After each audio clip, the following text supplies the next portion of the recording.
इस वीडियो से एक भी प्रश्न बाहर नहीं जाएगा। क्लास 10 सामाजिक विज्ञान ऑब्जेक्टिव फाइनल परीक्षा यानी बिहार बोर्ड मैट्रिक फाइनल परीक्षा 2025 में अगर आप देने जा रहे हैं तो इस वीडियो को अंत तक जरूर देखें। बिल्कुल हूबहू इसी तरह आपको ऑब्जेक्टिव सामाजिक विज्ञान में पूछे जाएंगे। तो नमस्कार दोस्तों, आप सबों का स्वागत है। अगर आप बिहार बोर्ड मैट्रिक परीक्षा देने जा रहे हैं तो आप इस वीडियो को अंत तक जरूर देखें। बिल्कुल ऐसे ही ऑब्जेक्टिव आपको हूबहू मिलेंगे सामाजिक विज्ञान में। अगर आप नए हैं तो चैनल को सब्सक्राइब करें और अपने दोस्तों में शेयर करें। तो चलिए आप शुरू करते हैं। तो पहला नंबर प्रश्न देख रहे हैं, गांधी जी ने साबरमती आश्रम की स्थापना किस वर्ष की? गांधी जी ने साबरमती आश्रम की स्थापना किस वर्ष की? Option A 1895, option B 1900, option C 1915, option D 1916। बिल्कुल सही सोचे आप। 1915 में गांधी जी ने साबरमती आश्रम की स्थापना कब की थी? 1915। ऑप्शन नंबर सी सही है। अगला प्रश्न देखिए,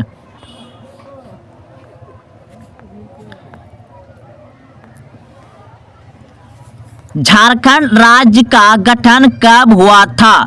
झारखंड राज्य का गठन कब हुआ था?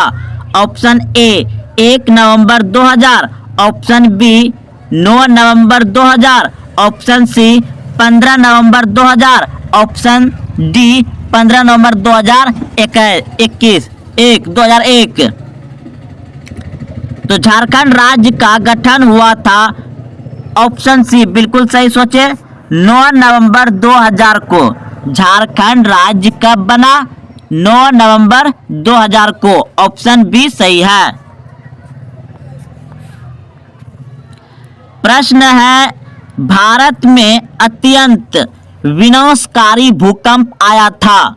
ऑप्शन ए 1934 में, ऑप्शन बी 1948 में, ऑप्शन सी 1967 में, ऑप्शन डी 1990 में। भारत में अत्यंत विनाशकारी भूकंप आया था 1934। ऑप्शन नंबर ए सही है, 1934।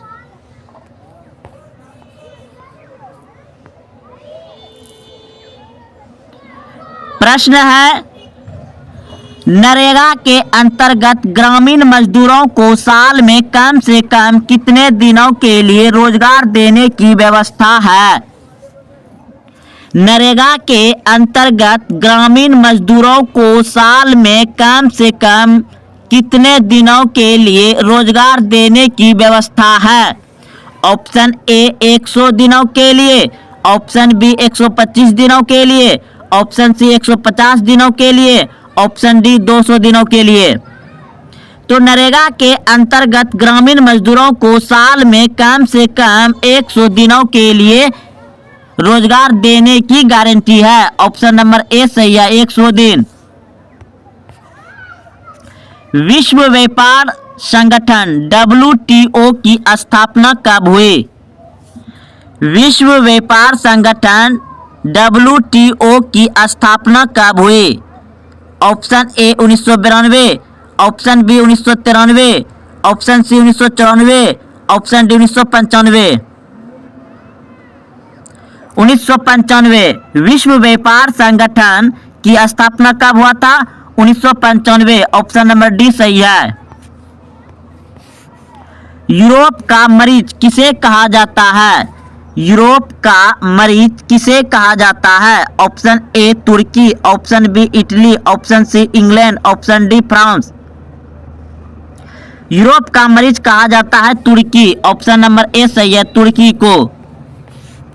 मंदार हिल किस राज्य में स्थित है? मंदार हिल या मंदार हिल पर्वत किस जिले में? राज्य पूछेगा तो बिहार पूछा गया, यहाँ पे जिला। मंदार हिल किस जिले में स्थित है? या आपको पूछेगा मंदार हिल पर्वत किस जिले में स्थित है? Option A Munger, option B Bhagalpur, option C Banka, option D Buxar. Mandar hill पर्वत या मंदार हिल बांका जिला में है। ऑप्शन नंबर सी सही है, बांका जिला, बांका।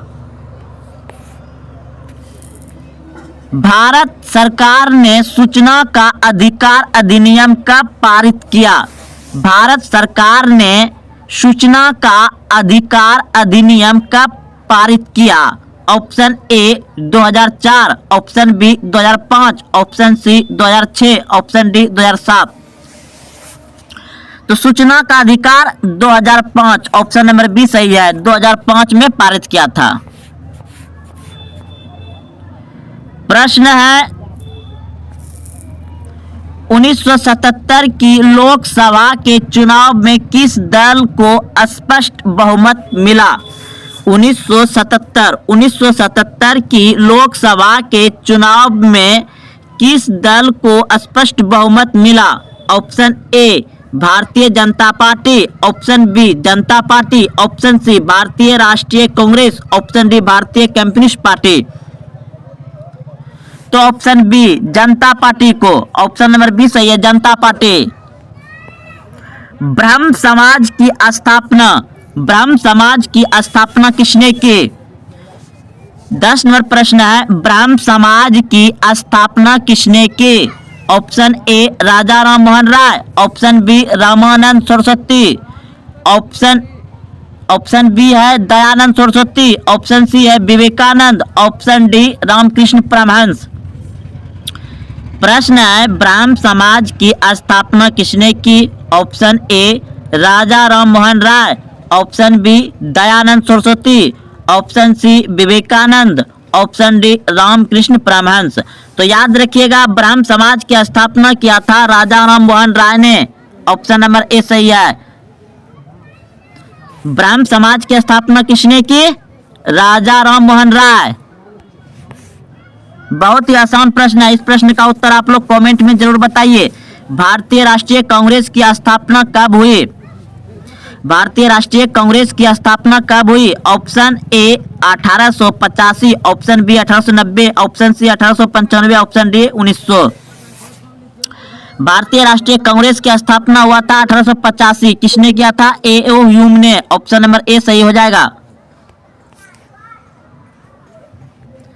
निम्नलिखित में से कौन सा उद्योग कृषि पर आधारित नहीं है? निम्नलिखित में से कौन सा उद्योग कृषि पर आधारित नहीं है? ऑप्शन ए सूती वस्त्र, option B cement, option C चीनी, ऑप्शन डी जूट। तो सीमेंट कृषि पर आधारित नहीं है, ये चूना पत्थर से बनता है फैक्ट्री में, और बाकी सब क्या है? कृषि है, खेती से होता है, खेती से सूती वस्त्र, चीनी, जूट। नोबेल पुरस्कार से सम्मानित बांग्लादेशी अर्थशास्त्री है? Option C Mohammad Yunus. अगला प्रश्न देखिए, भारत का सबसे बड़ा बंदरगाह, भारत का सबसे बड़ा बंदरगाह। Option A Mumbai, option B Chennai, option C Kolkata, option D Kandla. Bharat का सबसे बड़ा बंदरगाह है मुंबई, ऑप्शन नंबर ए सही है, मुंबई। भारत का सबसे बड़ा बंदरगाह मुंबई। हिंदुस्तान रिव्यू का प्रकाशन किसने आरंभ किया? हिंदुस्तान रिव्यू का प्रकाशन किसने किया? सच्चिदानंद सिन्हा। ऑप्शन नंबर डी सही है, सच्चिदानंद सिन्हा ने किया था, ऑप्शन डी। पटना में गोलघर किस उद्देश्य से बनाया गया था? पटना में गोलघर किस उद्देश्य से बनाया गया था? ऑप्शन ए सैनिक रखने के लिए, ऑप्शन बी अस्त्र शस्त्र रखने के लिए, ऑप्शन सी अनाज रखने के लिए, ऑप्शन डी पूजा करने के लिए। पटना में गोलघर बनाया गया था अनाज रखने के लिए, ऑप्शन नंबर सी सही है, अनाज रखने के लिए। नेपा नगर प्रसिद्ध है, नेपा नगर प्रसिद्ध है किस लिए? नेपा नगर प्रसिद्ध है किस लिए? चीनी के लिए, सीमेंट के लिए, अखबारी कागज के लिए, सूती कपड़ों के लिए। नेपा नगर प्रसिद्ध है अखबारी कागज के लिए, ऑप्शन नंबर सी सही है, अखबारी कागज के लिए। अगला प्रश्न देखिए, भारतीय जनता पार्टी का चुनाव चिन्ह क्या है? भारतीय जनता पार्टी का चुनाव चिन्ह क्या है? भारतीय जनता पार्टी का चुनाव चिन्ह क्या है? ऑप्शन ए हाथ का पंजा, ऑप्शन बी कमल का फूल, ऑप्शन सी गेंदा का फूल, ऑप्शन डी चक्र। तो कमल का फूल, ऑप्शन नंबर बी सही है। भारतीय जनता पार्टी का चुनाव चिन्ह है कमल का फूल, ऑप्शन नंबर बी सही है। अगला प्रश्न देखिए, प्रश्न है इनमें से कौन सी प्राकृतिक आपदा नहीं है? इनमें से कौन सी प्राकृतिक आपदा नहीं है? ऑप्शन ए आतंकवाद, option B tsunami, option C बाढ़, ऑप्शन डी भूकंप। इनमें से कौन सी प्राकृतिक आपदा नहीं है? आतंकवाद प्राकृतिक आपदा नहीं है, ये मानवीय आपदा है। ऑप्शन नंबर ए सही हो जाएगा। अगला प्रश्न देखिए, जवाहर रोजगार योजना लागू हुई। जवाहर रोजगार योजना लागू हुई। Option A 1988, option B 1989, option C 1990, option D 1991। Jawahar Rozgar Yojana लागू हुई 1989, ऑप्शन नंबर बी सही है, 1989, ऑप्शन नंबर बी। अगला प्रश्न देखिए, मानव पूंजी के प्रमुख घटक है। मानव पूंजी के प्रमुख घटक है ज्ञान, कौशल, अनुभव, इनमें सभी। ऑप्शन नंबर डी सही है, इनमें सभी। मानव जीवन का प्रमुख घटक है रोटी, कपड़ा, मकान। यह भी प्रश्न पूछा जाता है। यहाँ पर है आपका मानव पूंजी के प्रमुख घटक पूंजी पूछा गया है, तो ज्ञान, कौशल, अनुभव, इनमें सभी हो जाएगा ऑप्शन नंबर डी। अगला प्रश्न देखिए, भारत में कितने राष्ट्रीयकृत बैंक है? भारत में कितने राष्ट्रीयकृत बैंक है? भारत में कितने राष्ट्रीयकृत बैंक है? तो 19, ऑप्शन नंबर बी सही है, 19, वर्तमान में 19। अगला प्रश्न देखिए, लिच्छवी गणतंत्र भारत के किस राज्य में अवस्थित है? लिच्छवी गणतंत्र भारत के किस राज्य में अवस्थित था? तो बिहार, ऑप्शन नंबर ए सही है, बिहार। अगला प्रश्न देखिए, अंतर्राष्ट्रीय श्रमिक यानी कि मजदूर, अंतर्राष्ट्रीय मजदूर संगठन की स्थापना किस वर्ष हुई? अंतर्राष्ट्रीय श्रमिक संगठन की स्थापना किस वर्ष हुई? 1919 ईस्वी में, ऑप्शन नंबर बी सही है, 1919 ईस्वी में। 16वीं लोकसभा में महिला सदस्य की संख्या कितनी है? 16वीं लोकसभा में महिला सदस्य की संख्या कितनी है? Option A 61, option B 63, option C 65, option D 67। 16वीं लोकसभा में महिला की सदस्यों की संख्या थी 61, ऑप्शन नंबर ए सही है, 61, ऑप्शन ए। प्रश्न है, निम्न में से कौन विदेशी बॉन्ड नहीं है? इस प्रश्न का उत्तर बताइएगा आप लोग। अगला प्रश्न देखिए, सर्वाधिक वर्षा होती है मौसिम राम में, यानी कि Mawsynram Meghalaya, option number D सही हो जाएगा। अगला प्रश्न देखिए, ग्राम कचहरी का प्रधान कौन होता है? ग्राम कचहरी का प्रधान कौन होता है? ऑप्शन ए पंच, ऑप्शन बी सरपंच, ऑप्शन सी प्रमुख, ऑप्शन डी न्यायमित्र। ग्राम कचहरी का प्रधान होता है सरपंच, ऑप्शन नंबर बी सही है, सरपंच, ऑप्शन नंबर बी।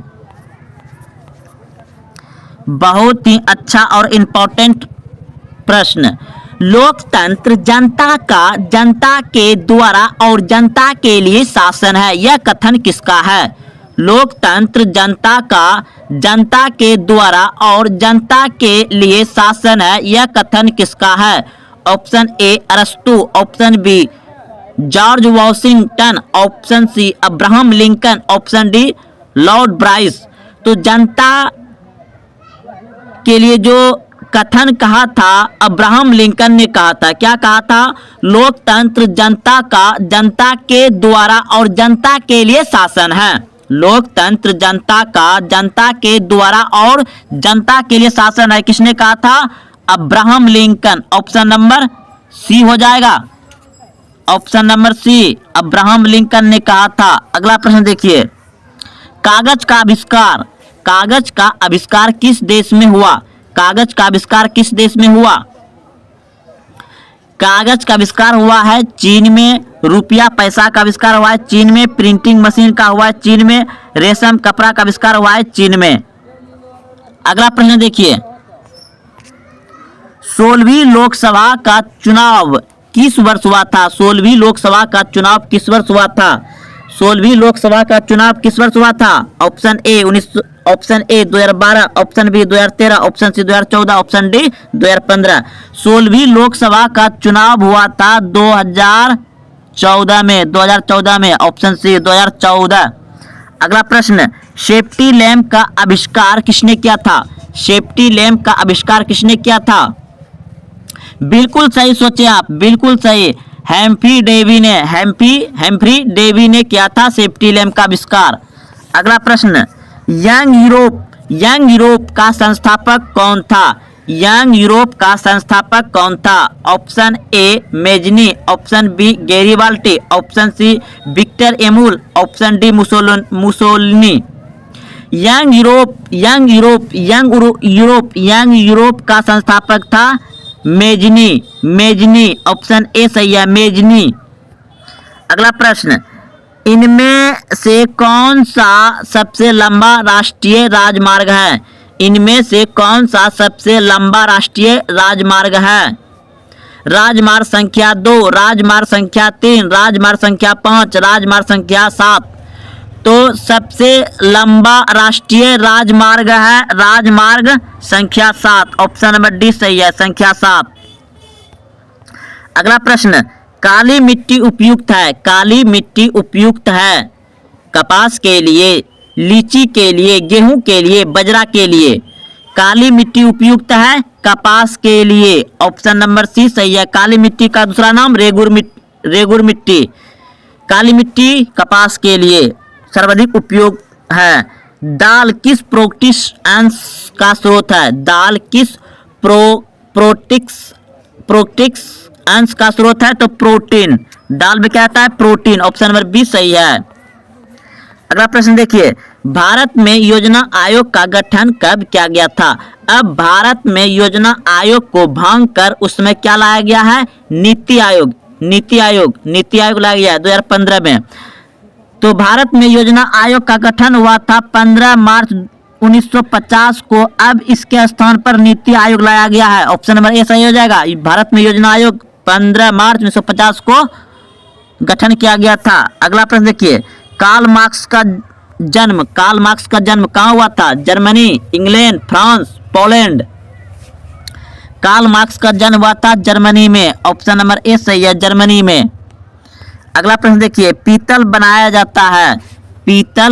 जाता है तांबा से, जस्ता से, तांबा और जस्ता दोनों से, ऑप्शन डी तांबा, जस्ता और टीन से। तो पीतल बनाया जाता है तांबा और जस्ता से, तांबा और जस्ता दोनों से, ऑप्शन नंबर सी सही है, तांबा और जस्ता। अगला प्रश्न देखिए, इनमें से कौन सी प्राथमिक ऊर्जा नहीं है? इनमें से कौन सी प्राथमिक ऊर्जा नहीं है? प्राकृतिक गैस प्राथमिक ऊर्जा है, पेट्रोलियम प्राथमिक ऊर्जा है, कोयला प्राथमिक ऊर्जा है, विद्युत नवीकरणीय ऊर्जा है, ऑप्शन नंबर सी सही हो जाएगा, विद्युत प्राथमिक ऊर्जा नहीं है। बाढ़ से सबसे अधिक हानि होती है? बाढ़ से सबसे अधिक हानि होती है, ऑप्शन ए फसल को, ऑप्शन बी पशुओं को, ऑप्शन सी भवनों को, ऑप्शन डी उपयुक्त सभी को। तो बाढ़ से सबसे अधिक हानि होती है फसल, यानी जो भी खेत खलिहान में लगे रहते हैं फसल, गेहूं, मकई, जंडो मकई जो भी है सब बाढ़ में क्या होता है? बह जाते हैं, भस जाते हैं, डूब जाते हैं, सर गल के खत्म हो जाते हैं। पशु भी, जीव जंतु, भैंस, गाय, बकरी सभी बाढ़ में बह जाते हैं, फंस जाते हैं, भूखे प्यासे मर जाते हैं पानी में फंसने के कारण। और भवन, बहुत सारे भवन भी क्या होते हैं? बाढ़ में ढह जाते हैं, गिर जाते हैं, बह जाते हैं, भस जाते हैं। तो उपयुक्त सभी हो जाएगा, ऑप्शन नंबर डी सही है। बाढ़ से सबसे अधिक हानि होती है उपयुक्त सभी को, फसल को, पशुओं को, भवनों को, उपयुक्त सभी हो जाएगा option number D. Option number D सही हो जाएगा। अगला प्रश्न देखिए, बिल्कुल ऐसे ही प्रश्न आएंगे आपका बिहार बोर्ड मैट्रिक फाइनल परीक्षा सामाजिक विज्ञान में। तो देखिए 2 नंबर प्रश्न है, सुनामी प्रभावित क्षेत्र में मकानों का निर्माण कहाँ करना चाहिए? सुनामी प्रभावित क्षेत्र में मकानों का निर्माण कहाँ करना चाहिए? ऑप्शन ए समुद्र तट के निकट, ऑप्शन बी समुद्र तट से दूर, ऑप्शन सी समुद्र तट से दूर ऊंचाई पर, ऑप्शन डी इनमें से कोई नहीं। तो ऑप्शन नंबर बी बिल्कुल सही सोच रहे हैं, सी बिल्कुल सही सोच रहे हैं, समुद्र तट से दूर ऊंचाई पर। सुनामी प्रभावित क्षेत्र में मकानों का निर्माण कहाँ करना चाहिए? समुद्र तट से दूर ऊंचाई पर, ऑप्शन नंबर सी सही हो जाएगा। अगला प्रश्न देखिए, निम्नलिखित में कौन प्राकृतिक आपदा है? निम्नलिखित में कौन प्राकृतिक आपदा है? ऑप्शन ए आग लगाना, ऑप्शन बी बम विस्फोट, ऑप्शन सी भूकंप, ऑप्शन डी रासायनिक दुर्घटनाएं। तो ऑप्शन नंबर हो जाएगा आपका सी भूकंप। भूकंप क्या है? प्राकृतिक आपदा है। प्रश्न में पूछा गया था निम्नलिखित में से कौन प्राकृतिक आपदा है, तो भूकंप क्या है? प्राकृतिक आपदा है। बाढ़ प्राकृतिक आपदा है। सुनामी प्राकृतिक आपदा है। आग लगाना ये मानवीय आपदा है। बम विस्फोट मानवीय आपदा है। रासायनिक दुर्घटना मानवीय आपदा है, क्योंकि आग लगाने वाला जो चीज है मानव ने बनाया है, बम भी मानव ने बनाया है, रासायनिक यानी केमिकल भी मानव ने बनाया है। तो भूकंप प्राकृतिक हो जाएगा, ऑप्शन नंबर सी सही है। अगला प्रश्न देखिए, भूस्खलन वाले क्षेत्र में ढलान पर मकानों का निर्माण क्या है? भूस्खलन मतलब क्या होता है कि धीरे धीरे सिसकना, यानी कि धीरे धीरे क्या है, वह गिर रहा है, धीरे धीरे सिसक रहा है, धीरे धीरे वह लुढ़क रहा है। भूस्खलन मतलब वही होता है। तो भूस्खलन वाले क्षेत्र में ढलान पर मकानों का निर्माण क्या है? उचित है, अनुचित है, लाभकारी है या उपयोगी है? तो ऑप्शन नंबर सी हो जाएगा। भूस्खलन वाले क्षेत्र में ढलान पर मकानों का निर्माण क्या है? ऑप्शन सी लाभकारी दिया है, लाभकारी। लेकिन नहीं दोस्तों, इसका आंसर हो जाएगा अनुचित है, option number B. Option number B अनुचित है, क्योंकि वहाँ जो है कि भूस्खलन यानी कि धीरे धीरे पहाड़ जो है टूट कर गिरते रहता है, भूस्खलन होते रहता है। ऑप्शन नंबर बी हो जाएगा, अनुचित है। अगला प्रश्न देखिए, रिंग बांध किसके लिए उपयोगी होता है? रिंग बांध किसके लिए उपयोगी होता है? रिंग बांध किसके लिए उपयोगी होता है? सूखा के लिए, चक्रवात के लिए, बाढ़ के लिए या सुनामी के लिए? रिंग बांध किसके लिए उपयोगी होता है? बाढ़ के लिए। ऑप्शन नंबर सी सही है, बाढ़ के लिए। बाढ़ से बचने के लिए रिंग बांध दिया जाता है। ऑप्शन नंबर सी हो जाएगा, बाढ़ के लिए रिंग बांध दिया जाता है। अगला प्रश्न देखिए, निम्न में से कौन मानव जनित आपदा है? निम्न में से कौन मानव जनित आपदा है? सांप्रदायिक दंगे, आतंकवाद, महामारी, इनमें सभी। तो मानव जनित आपदा है, सांप्रदायिक दंगे हो जाएगा, आतंकवाद भी मानव ही होता है, कोई न कोई महामारी जो मानव के द्वारा ही आता है। तो मानव के द्वारा ही गंदगी फैलाने से महामारी का हवा चलता है, यानी बीमारी फैलता है। तो ऑप्शन नंबर डी हो जाएगा, इनमें सभी। निम्न में से कौन सा मानव जनित आपदा है? इनमें सभी। ऑप्शन नंबर डी सही है, आतंकवाद, सांप्रदायिक दंगे और महामारी। अगला प्रश्न देखिए, अगला प्रश्न है, भूकंप संभावित क्षेत्र में भवन की आकृति कैसी होनी चाहिए? भूकंप संभावित क्षेत्र में भवनों की आकृति कैसी होनी चाहिए? तो आयताकार होनी चाहिए। ऑप्शन नंबर डी सही है, आयताकार। भूकंप संभावित क्षेत्रों में भवनों की आकृति कैसी होनी चाहिए? आयताकार होनी चाहिए। ऑप्शन नंबर डी सही है, आयताकार। अगला प्रश्न देखिए, अगला प्रश्न है, इनमें से कौन सा प्राकृतिक आपदा नहीं है? तो बताइए इनमें से कौन सा प्राकृतिक आपदा नहीं है? इनमें से कौन सा प्राकृतिक आपदा नहीं है? प्राकृतिक आपदा नहीं है। ऑप्शन ए बाढ़ प्राकृतिक आपदा है। ऑप्शन बी सूखा प्राकृतिक आपदा है। ऑप्शन सी भूकंप प्राकृतिक आपदा है।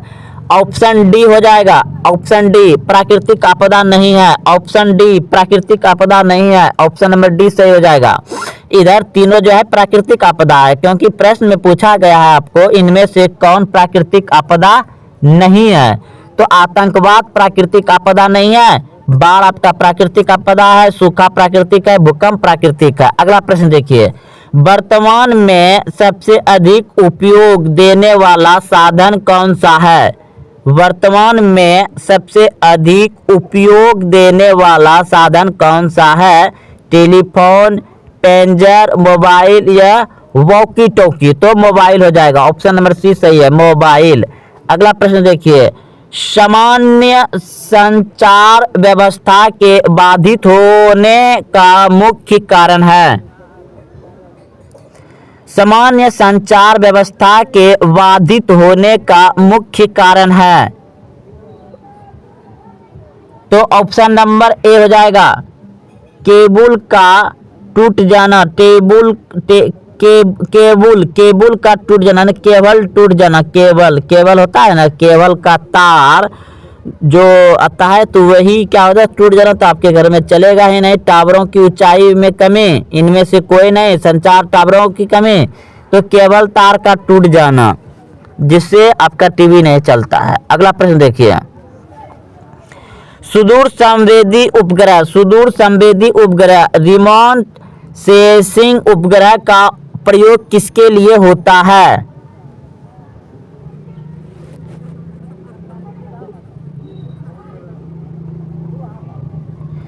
ऑप्शन डी सभी के लिए। सुदूर संवेदी उपग्रह, याद रखिएगा, सुदूर संवेदी उपग्रह दूर संचार के लिए, मौसम विज्ञान के लिए, संसाधनों की खोज के लिए, सभी के लिए। ऑप्शन नंबर डी सही है। ऊपर में जो सुदूर संवेदी उपग्रह छोड़ा गया है, वो किस लिए छोड़ा गया है? दूर संचार, हम आपसे और आप हमसे जो बात सुन रहे हैं, सैटेलाइट जिसे कहते हैं, उपग्रह, उसी के माध्यम से मौसम का विज्ञान की जानकारी के लिए, संसाधनों की खोज के लिए और दूर संचार के लिए सुदूर संवेदी उपग्रह छोड़ा गया है ऊपर। अगला प्रश्न देखिए, संचार का सबसे लोकप्रिय साधन है? संचार का सबसे लोकप्रिय साधन है तो सार्वजनिक टेलीफोन हो जाएगा, लेकिन अभी क्या चल रहा है? मोबाइल। ऑप्शन नंबर बी हो जाएगा। अगला प्रश्न है, वैकल्पिक संचार साधन इनमें से कौन नहीं है? वैकल्पिक संचार साधन इनमें से कौन नहीं है? तो डी अंतरिक्ष। देखिए, हैम रेडियो से भी हम सुन सकते हैं, भेज सकते हैं मैसेज, रेडियो संचार, ये उपग्रह, ये सभी जो है कि वैकल्पिक नहीं कि संचार साधन में मतलब मदद करते हैं। संचार जैसे टीवी चलाने में उपग्रह होता है, मोबाइल में भी उपग्रह होता है, बहुत सारे काम होता है, रेडियो संचार, सभी ये सभी क्या एक दूसरे से जुड़े हुए संचार के लिए, अंतरिक्ष को छोड़ा करके। अगला प्रश्न देखिए, भारत में कितने प्रतिशत भूमि भूकंप प्रभावित क्षेत्र है? भारत में कितने प्रतिशत भूमि प्रभावित क्षेत्र, भूकंप का प्रभावित क्षेत्र है भारत में? भारत में कितने प्रतिशत भूमि भूकंप प्रभावित है?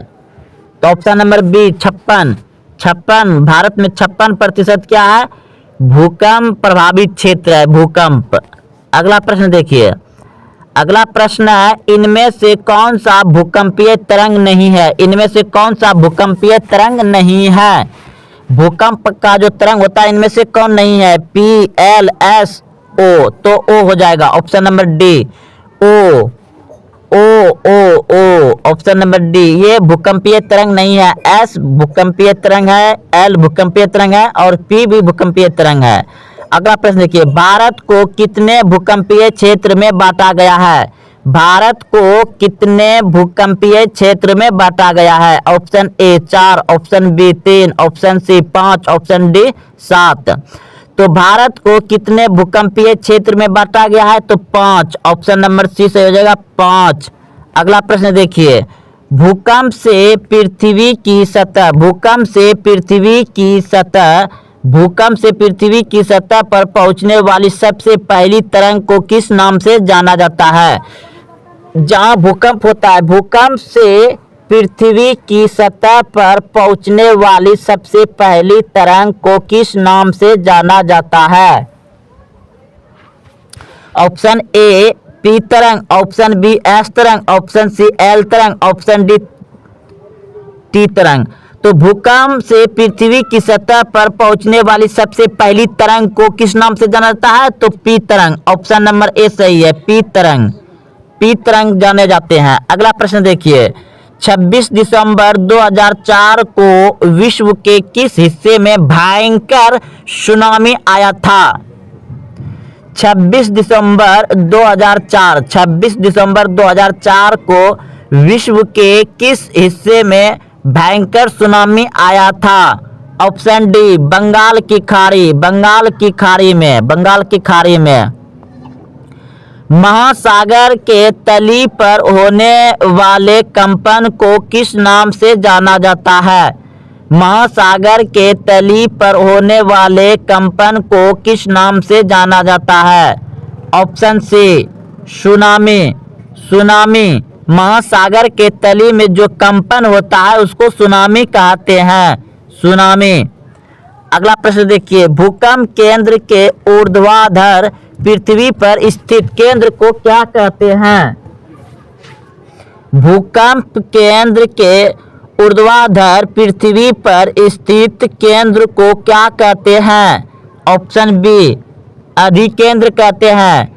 भूकंप केंद्र के ऊर्ध्वाधर पृथ्वी पर स्थित केंद्र को क्या कहते हैं?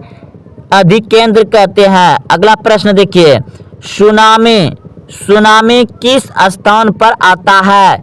सुनामी किस स्थान पर आता है? तो समुद्र। ऑप्शन नंबर बी सही है, समुद्र में सुनामी आता है। भूपटल के नीचे का वह स्थल जहां भूकंप का जन्म होता है क्या कहा जाता है? भूपटल के नीचे का वह स्थल जहां भूकंप का जन्म होता है क्या कहा जाता है? ऑप्शन ए भूकंप केंद्र, ऑप्शन बी अधिकेंद्र, ऑप्शन सी अनुकेंद्र, ऑप्शन डी इनमें से कोई नहीं। भूपटल के नीचे का वह स्थान जहां भूकंप का जन्म होता है कहा जाता है अधिकेंद्र। ऑप्शन नंबर बी सही हो जाएगा, अधिकेंद्र। अगला प्रश्न देखिए, सबसे खतरनाक तरंग कौन है? तो एल तरंग क्या है? सबसे खतरनाक तरंग है एल तरंग। अगला प्रश्न देखिए, निम्नलिखित में से सुनामी का मुख्य कारण क्या है? निम्नलिखित में से सुनामी का मुख्य कारण है समुद्र में भूकंप आना। समुद्र में भूकंप आने से सुनामी आता है। इसलिए प्रश्न में पूछा गया है कि निम्नलिखित में से सुनामी का मुख्य कारण क्या है? तो समुद्र में भूकंप आना, समुद्री भूकंप सुनामी का कारण है। अगला प्रश्न देखिए, नदियों में बाढ़ आने का प्रमुख कारण क्या है? नदियों में बाढ़ आने का प्रमुख कारण क्या है? तो आप सभी जानते हैं कि जल अधिक होने से नदियों में बाढ़ आने का प्रमुख कारण क्या है? जल की अधिकता, अधिक वर्षा होने के कारण। अगला प्रश्न देखिए, कृषि सुखाड़ होता है जल के अभाव में, मिट्टी की नमी के अभाव में, मिट्टी के क्षय के कारण, मिट्टी की लवणता के कारण। ए कृषि सुखाड़ होता है जल के अभाव के कारण। ऑप्शन नंबर ए हो जाएगा, जल के अभाव के कारण। बिहार का कौन सा क्षेत्र बाढ़ग्रस्त क्षेत्र है? बिहार का कौन सा क्षेत्र बाढ़ग्रस्त क्षेत्र है? तो उत्तरी बिहार, उत्तरी बिहार जो है बाढ़ग्रस्त क्षेत्र है। अगला प्रश्न देखिए, सतलज नदी पर कृत्रिम जलाशय बनाया गया है। सतलज नदी पर कृत्रिम जलाशय बनाया गया है। सरदार सरोवर, पंत सागर, गोविंद सागर या नागार्जुन सागर।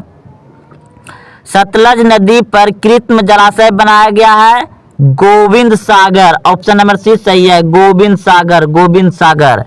अगला प्रश्न देखिए, सूखे से बचाव का एक मुख्य तरीका है।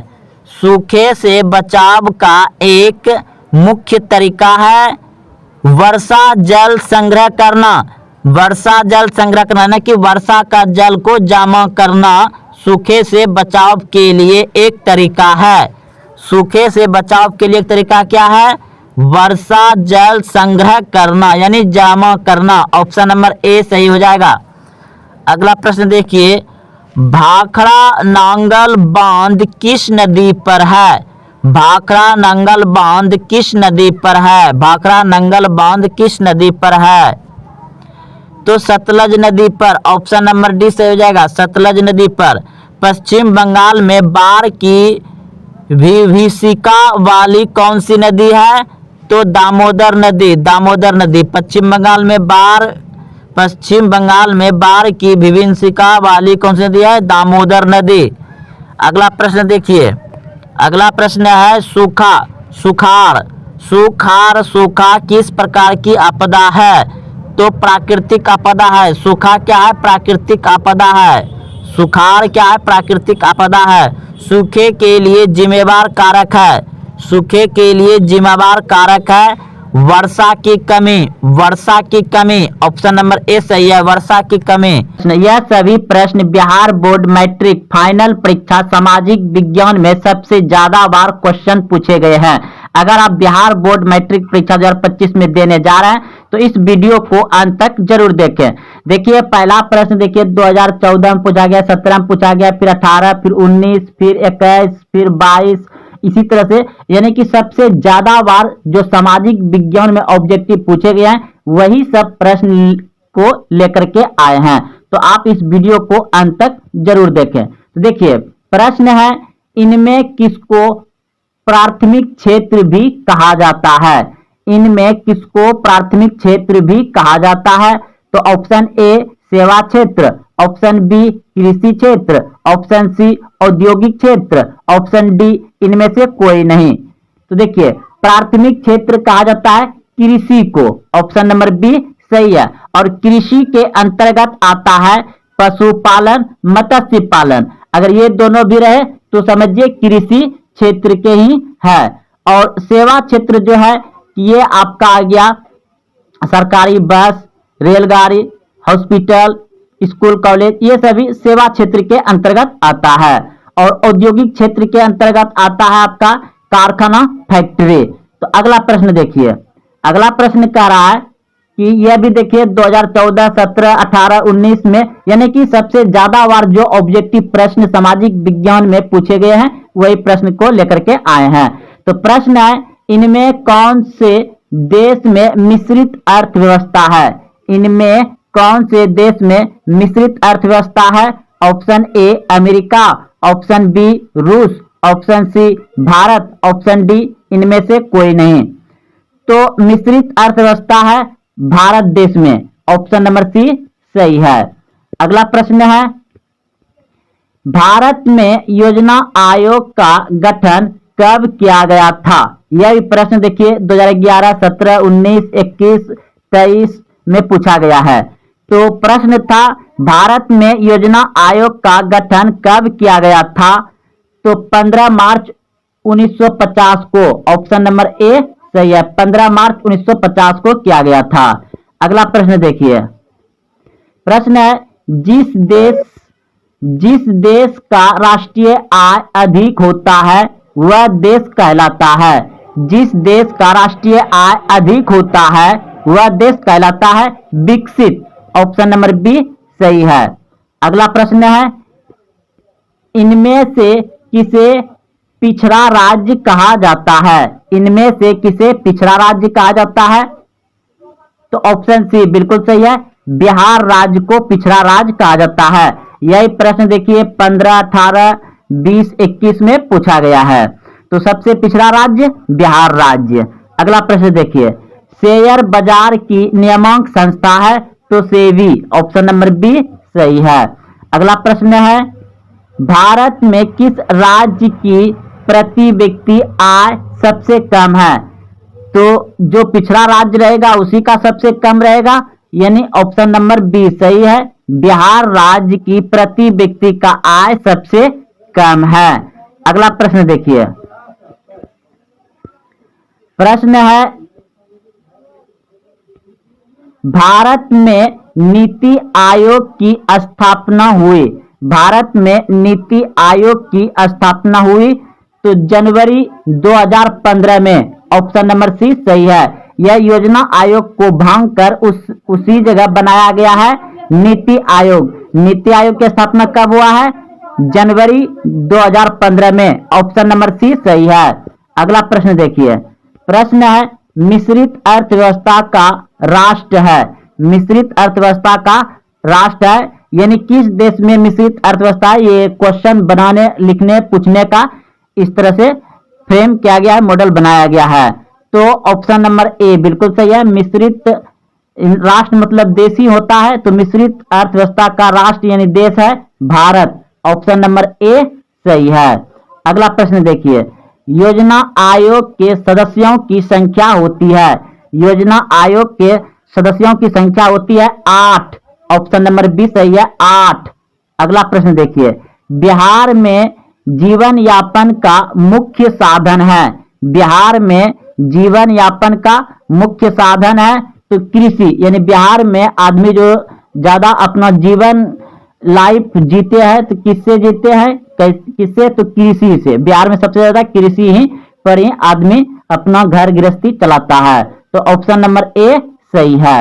अगला प्रश्न देखिए, देश में सब्जी के उत्पादन में बिहार का स्थान है। देश में सब्जी के उत्पादन में बिहार का स्थान है दूसरा, ऑप्शन नंबर बी सही है, दूसरा।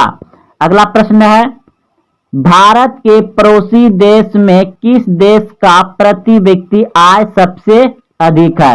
भारत के जो पड़ोसी देश में किस देश का प्रति व्यक्ति आय सबसे अधिक है? तो ऑप्शन नंबर सी बिल्कुल सही है, श्रीलंका। श्रीलंका दिया गया है। अगला प्रश्न देखिए, इनमें से कौन योजना आयोग के पदन अध्यक्ष होते हैं? तो प्रधानमंत्री। योजना आयोग का मतलब जो अध्यक्ष होता है वो कौन होता है? प्रधानमंत्री, ऑप्शन नंबर ए सही है। अगला प्रश्न देखिए, भारत की आर्थिक व्यवस्था है। भारत की आर्थिक व्यवस्था है तो आप सभी जान रहे हैं कि मिश्रित है, ऑप्शन नंबर सी सही है। भारत की आर्थिक व्यवस्था कैसा है? मिश्रित, ऑप्शन नंबर सी सही है। अगला प्रश्न है, इनमें से कौन से देश में समाजवादी अर्थव्यवस्था है? इनमें से कौन से देश में समाजवादी अर्थव्यवस्था है? तो ऑप्शन नंबर बी बिल्कुल सही है, रूस में समाजवादी अर्थव्यवस्था है। रूस में समाजवादी अर्थव्यवस्था है, ऑप्शन नंबर बी सही है। अगला प्रश्न है, श्रम की विकास की प्रक्रिया संबंधित है। तो ऑप्शन नंबर सी बिल्कुल सही है, सभी वर्ग से, सभी वर्ग से, ऑप्शन नंबर सी सही है। प्रश्न है, गरीबी कैंसर रोग की तरह है, किसने कहा? गरीबी कैंसर रोग की तरह है, किसने कहा? तो ऑप्शन नंबर ए बिल्कुल सही है, अर्थशास्त्री कुजेंठा। अर्थशास्त्री कुजेंठ ने, ऑप्शन नंबर ए सही है। अगला प्रश्न है, किस क्षेत्र को द्वितीयक क्षेत्र कहा जाता है? किस क्षेत्र को द्वितीयक क्षेत्र कहा जाता है? तो आपको शुरू में ही बता दिए हैं कि उद्योग को द्वितीयक क्षेत्र कहा जाता है, उद्योग, फैक्ट्री, कारखाना को, ऑप्शन नंबर सी सही है।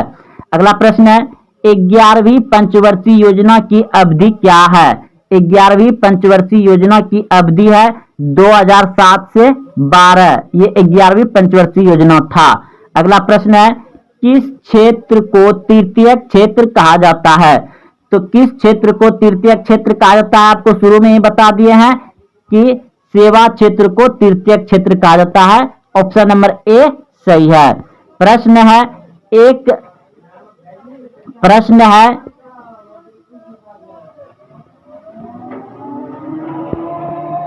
एक अर्थव्यवस्था का सृजन होता है।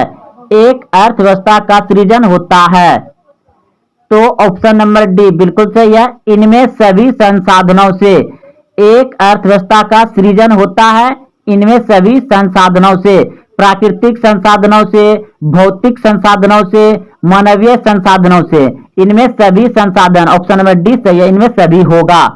अगला प्रश्न है, राष्ट्रीय विकास परिषद का गठन हुआ। राष्ट्रीय विकास परिषद का गठन हुआ 1952 में, ऑप्शन नंबर बी सही है, 1952।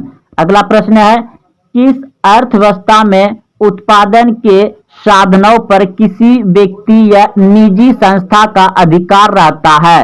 किसी अर्थव्यवस्था में उत्पादन के साधनों पर किसी व्यक्ति या निजी संस्था का अधिकार रहता है, तो ऑप्शन नंबर ए बिल्कुल सही है। पूंजीवादी अर्थव्यवस्था में, पूंजीवादी अर्थव्यवस्था में, ऑप्शन नंबर ए सही है। अगला प्रश्न है, भारत की प्रथम पंचवर्षीय योजना का कार्यकाल था। भारत की प्रथम पंचवर्षीय योजना का कार्यकाल था, तो ऑप्शन नंबर बी बिल्कुल सही है, 1951 से 56 ये प्रथम पंचवर्षीय योजना काल था। प्रथम पंचवर्षीय योजना था 1951 से 56, ऑप्शन नंबर बी सही है। अगला प्रश्न है, आर्थिक संरचना का एक मुख्य अंग है। आर्थिक संरचना का एक मुख्य अंग है, तो ऑप्शन नंबर सी बिल्कुल सही है, आयात एवं संचार। आयात एवं संचार। प्रश्न है, आर्थिक क्रियाओं का उद्देश्य होता है। आर्थिक क्रियाओं का उद्देश्य होता है, तो ऑप्शन नंबर ए सही है, जीविकोपार्जन। जीविकोपार्जन। पशुपालन एवं मत्स्य पालन किस क्षेत्र का अंग है? पशुपालन एवं मत्स्य पालन किस क्षेत्र का अंग है? तो यह भी प्रश्न आपको शुरू में ही बता दिए हैं कि पशुपालन और मत्स्य पालन जो है कि प्राथमिक क्षेत्र में आता है, ऑप्शन नंबर ए सही है। निम्न में से कौन प्राकृतिक संसाधन नहीं है? निम्न में से कौन प्राकृतिक संसाधन नहीं है? यह प्रश्न देखिए 15, 16, 20 में पूछा गया है। तो प्राकृतिक संसाधन नहीं है, जैसे कि आपके सामने ऑप्शन दिया गया है, ऑप्शन ए वायु, ये तो प्राकृतिक संसाधन है, आप सभी जानते हैं। ऑप्शन बी मृदा, यह भी प्राकृतिक संसाधन है, आप सभी जानते हैं, मिट्टी। ऑप्शन सी जल, ये भी प्राकृतिक संसाधन है, आप सभी जानते हैं। लेकिन पूछा है प्राकृतिक संसाधन नहीं है, तो जीवधारी हो जाएगा, ऑप्शन नंबर डी सही है, जीवधारी। अगला प्रश्न देखिए, प्रश्न है, यूरो 2 का संबंध है। यूरो 2 का संबंध है, ऑप्शन ए वायु प्रदूषण, ऑप्शन बी जल प्रदूषण, ऑप्शन सी मृदा प्रदूषण, ऑप्शन डी कोई नहीं। यूरो 2 का संबंध है वायु प्रदूषण से, ऑप्शन नंबर ए सही है, वायु प्रदूषण। अगला प्रश्न है, निम्न में से कौन एक भूमिगत जल का उदाहरण है? निम्न में से कौन एक भूमिगत जल का उदाहरण है? ऑप्शन ए नदी, ऑप्शन बी कुआं, ऑप्शन सी तालाब, ऑप्शन डी समुद्र। तो ऑप्शन नंबर बी बिल्कुल सही है, कुआं। कुआं जो है भूमिगत जल का उदाहरण है, ऑप्शन नंबर बी सही है, कुआं। अगला प्रश्न देखिए, अगला प्रश्न है, निम्न में से कौन एक उभलिंगीय जंतु है? निम्न में से कौन एक उभलिंगीय जंतु है? एक उभलिंगीय जंतु है केचुआ, ऑप्शन नंबर ए सही है, केचुआ। अगला प्रश्न है, कोर्लिफॉर्म है। कोर्लिफॉर्म है जीवाणु, ऑप्शन नंबर बी सही है, जीवाणु। स्वच्छ जल का पीएच है, स्वच्छ जल का पीएच है, तो ऑप्शन नंबर ए बिल्कुल सही है, 7। क्योंकि स्वच्छ जल होता है उदासीन। और अगला प्रश्न देखिए तब, पर्यावरण दिवस किस दिन मनाया जाता है? पर्यावरण दिवस किस दिन मनाया जाता है? पर्यावरण दिवस किस दिन मनाया जाता है? 5 जून को। बहुत अच्छा प्रश्न है, आप भी अच्छे सोचे थे। 5 जून को, बहुत ही आसान प्रश्न है ये और हर साल पूछ दिया जाता है। अगला प्रश्न देखिए, प्रश्न है गंगा कार्य योजना किस वर्ष प्रारंभ हुई थी? गंगा कार्य योजना किस वर्ष प्रारंभ हुई थी? तो ऑप्शन नंबर बी बिल्कुल सही है, 1985 86 में हुआ था। ऑप्शन नंबर बी सही है। चिपको आंदोलन किस वर्ष में प्रारंभ हुआ? चिपको आंदोलन किस वर्ष में प्रारंभ हुआ? 1973 में। ऑप्शन नंबर ए सही है, 1973 में चिपको आंदोलन प्रारंभ हुआ था। प्रश्न है सरदार सरोवर बांध किस नदी पर निर्मित हुआ? सरदार सरोवर बांध किस नदी पर निर्मित हुआ? तो नर्मदा नदी। ऑप्शन नंबर सी सही है। सरदार सरोवर बांध किस नदी पर निर्मित हुआ? नर्मदा नदी पर। ऑप्शन नंबर सी सही है।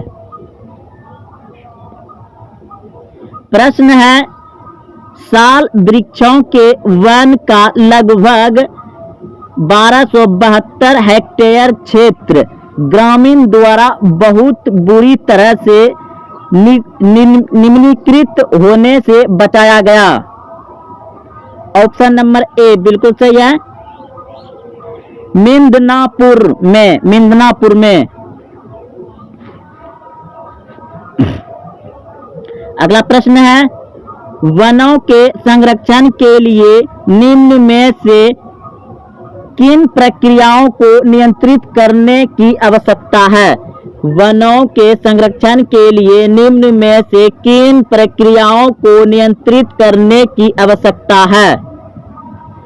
तो ऑप्शन नंबर डी बिल्कुल सही है, ये सभी, यानी पेड़ों की अंधाधुंध कटाई को रोकना चाहिए, अतिचरण, खनन, ये सभी। ऑप्शन नंबर डी सही है। वे पदार्थ जो जैविक प्रक्रम द्वारा अपघटित हो जाते हैं कहलाता है। वे पदार्थ जो जैविक प्रक्रम द्वारा अपघटित हो जाते हैं कहलाता है जैव नवीनीकरण। ऑप्शन नंबर ए सही है, जैव नवीकरणीय कहलाता है। ऑप्शन नंबर ए सही है।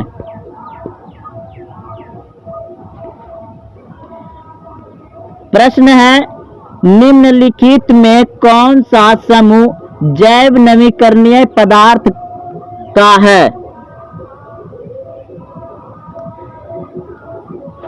निम्न में से कौन सा समूह जैव नवीकरणीय पदार्थ का है? ऑप्शन नंबर सी बिल्कुल सही है, फलों के छिलके, गोबर, पेपर। ऑप्शन नंबर सी सही है। अगला प्रश्न देखिए,